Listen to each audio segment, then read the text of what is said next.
ఆమె నా తృప్తి కోసం నా ముందు తన కన్నీటిని కూడా దిగమింగుకుంది.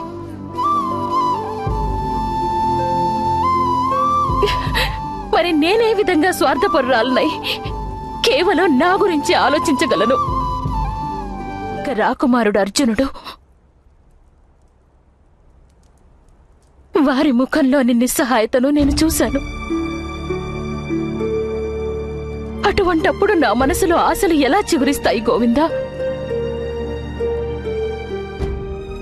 మా సుఖం కోసమని నేను నలుగురు రాకుమారులను ఎలా బలి చేయగలను గోవిందా? ఈ సమాజం ఆ రాకుమారులపైనే ఆశలు పెట్టుకుని ఉంది.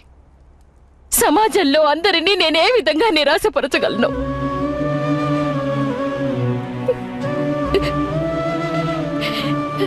ఈ కారణంగానే నేను ఈ అధర్మం చేయవలసి వచ్చింది.